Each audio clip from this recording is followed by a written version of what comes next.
भारत में मानसून के आगमन के साथ ही देश के कई हिस्सों में बारिश हुई। केरल में दक्षिण पश्चिम मानसून के इस समय से पहले आगमन पर IMD की वैज्ञानिक नीता के गोपाल ने कहा कि मानसून आज यानी 24 मई को आया है और यह अपने तय समय से काफी पहले है। आमतौर पर केरल में मानसून के आगमन की मानक तिथि 1 जून होती है, लेकिन IMD ने पहले ही पूर्वानुमान लगा लिया है कि इस साल मानसून समय से पहले आएगा। आधिकारिक पूर्वानुमान 27 मई था, जिसमें 4 दिन तक का मॉडल था। इसका मतलब यह है कि मानसून 27 मई से 4 दिन पहले या 27 मई के 4 दिन बाद आ सकता है। इसलिए आज हमारा पूर्वानुमान भी सच साबित हुआ। Yes, monsoon onset took place today, 21st May 2025, and it is much ahead of its schedule. And normally monsoon, the standard date of monsoon arrival in Kerala is 1st of June.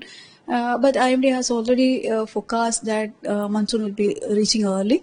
The official forecast was 27th of May with a model error of 4 days. That means monsoon could reach 4 days before 27th of May or after 4 days after 27th of May. So as per our forecast, like our forecast also has come true.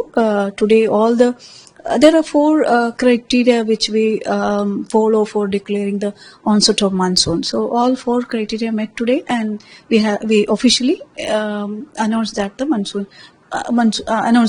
the arrival of monsoon. So monsoon has covered the entire Kerala and some parts of our neighboring states